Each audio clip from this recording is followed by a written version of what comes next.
नमस्कार दोस्तों, SKJ moral story channel में आपका स्वागत है।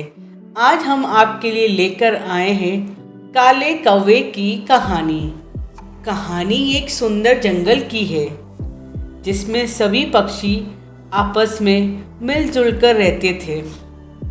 जंगल में एक टुन्नू चिड़िया एक मानव चिड़े के साथ रहती थी। वह दोनों जंगल में पानी पूरी का ठेला लगाकर अपना जीवन व्यक्त कर रहे थे। कुछ दिनों से उनका पानी पूरी का ठेला बिल्कुल भी नहीं चल रहा था, क्योंकि जंगल में एक नया होटल खुल गया था। नई होटल खुलने की वजह से उनके पानी पूरी का ठेला बिल्कुल भी नहीं चल रहा था और ना ही कोई पक्षी उनके पानी पूरी खा रहे थे, जिसकी वजह से टुन्नू और मानव चिड़ा परेशान हो रहे थे। उनके ठेले पर कोई पक्षी पानी पूरी खाने के लिए नहीं आ रहा था। तभी मानव चिड़ा कहता है, ठेला बंद कर देते हैं, जंगल में कोई और नया कार्य शुरू करते हैं। तभी टुन्नू चिड़िया कहती है, ये पानी पूरी का ठेला तो हम काफी सालों से लगा रहे हैं, हम इसे बंद नहीं कर सकते हैं। इस ठेले ने हमें बहुत कुछ दिया है, हमें इस ठेले को बंद नहीं करना चाहिए। कारोबार में नुकसान और मुनाफा तो चलता रहता है। मानव चिड़ा कहता है, हाँ, वैसे तो तुम सही कह रही हो। फिर वह दोनों अपने घर चले जाते हैं।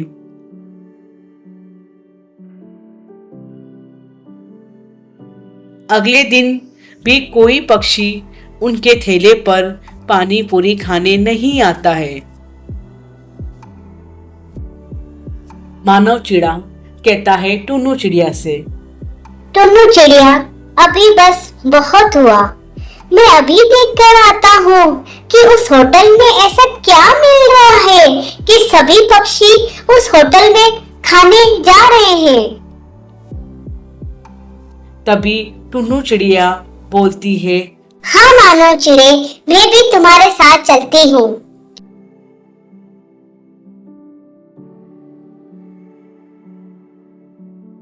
वह दोनों उस होटल में जाते हैं तो देखते हैं कि वहां सभी पक्षी पिज्जा खा रहे होते हैं। ये देखकर टुन्नू चिड़िया और मानव चिड़ा आपस में बात कर रहे होते हैं।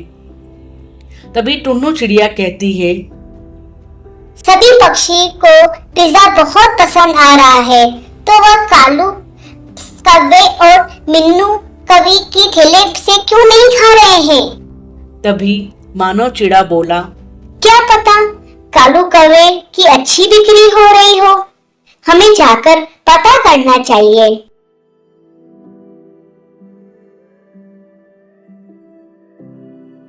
फिर वह दोनों कालू कौवे के ठेले पर पहुंच जाते हैं। तभी मानव चिड़ा कहता है, हाँ भाई कालू कौवे, तुम्हारे पिज्जा तो बहुत बिक रहे होंगे आजकल, क्योंकि सभी पक्षियों को आजकल पिज्जा बहुत पसंद आ रहा है। तभी कालू कौवा कहता है, नहीं नहीं भाई, हम दोनों तो दिन भर इंतजार करते हैं, कोई भी पक्षी हमारे ठेले पर पिज्जा खाने नहीं आ रहा है, कोई पक्षी नहीं आता है। बस ये सुनकर टुन्नू चिड़िया और मानव चिड़ा घर आ जाते हैं। टुन्नू चिड़िया मानव चिड़े से कहती है, हमें ये सोचना होगा कि कोई ऐसी चीज बनाए जो किसी पक्षी ने कभी नहीं खाया हो। तभी मानव चिड़ा कहता है, हाँ टुन्नू चिड़िया, तुम सही कह रही हो, मैं भी यही सोच रहा था। टुन्नू चिड़िया कहती है, मैंने एक चीज सोच ली है, तुम जल्दी से जाओ और कालू कौवे से पिज्जा लेकर आओ। फिर कुछ ही देर में मानव चिड़ा कालू कौवे से पिज्जा ले आता है और टुन्नू चिड़िया को देता है। तभी टुन्नू चिड़िया पिज्जा पानी पूरी बना कर लाती है और कहती है, मानव चिड़े, लो इसे खाकर बताओ ये कैसा बना है। तभी मानव चिड़ा कहता है। ये तो बहुत टेस्टी है। फिर टुन्नू चिड़िया कहती है। कल आप कालू कौवे से बहुत सारे पिज्जा ले आना। वह दोनों सो जाते हैं। अगली सुबह मानव चिड़ा पिज्जा लेकर अपने थैले पर पहुंच गया। टुन्नू चिड़िया पिज्जा पानी पूरी बनाने लगी। उसकी खुशबू पूरे जंगल में फैल गई। पिज्जा पानी पूरी की खुशबू सूंघकर सभी पक्षी टुन्नू चिड़िया और मानव चिड़िया के थैले पर पहुंच गए और बोले, क्या बात है मानव चिड़े, आज तो बहुत खुशबू आ रही है। टुन्नू चिड़िया कहती है। अरे पक्षी भाई, आज मैंने पिज्जा पानी पूरी बनाई है जो आज तक जंगल में किसी ने नहीं खाया। सभी पक्षी बोले, तो टुन्नू भाभी जल्दी से हमें खिलाओ ना। टुन्नू चिड़िया ने सबको एक एक करके पिज्जा पानी पूरी खिलाई। सभी पक्षियों को आनंद आ गया और बोले, टुन्नू भाभी, ये पिज्जा पानी पूरी बहुत ज्यादा लजीज है, बहुत टेस्टी भी है। फिर टुन्नू चिड़िया मानव चिड़े दोनों बहुत खुश होते हैं। ये बात कालू कौवे और मीनू कौवी को पता चल जाती है तो वह कहते हैं, हम ही से पिज्जा खरीद कर और अपने थैले पर पिज्जा पानी पूरी बना रहे हैं। मीनू कौवी कहती है,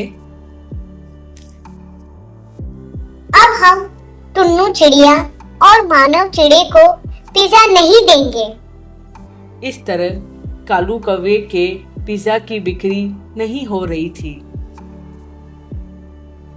कालू कौवे का कारोबार नहीं चल रहा था। उसी टेंशन में आकर कालू कौवा शराब पीने लगा। शराब पीने की वजह से उसका कारोबार ठप हो गया। उसकी पत्नी ने उसे शराब पीने की वजह से उसे छोड़ दिया। उधर टुन्नू चिड़िया ने खुद ही पिज्जा बनाया शुरू कर दिया।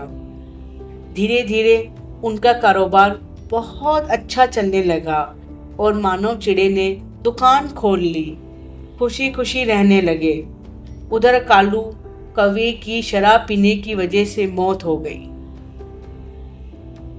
कहानी से सीख, कारोबार में फायदा और नुकसान तो चलता रहता है, लेकिन जो व्यक्ति अपने संयम, सूझबूझ और धैर्य से काम लेता है उसी व्यक्ति को सफलता मिलती है।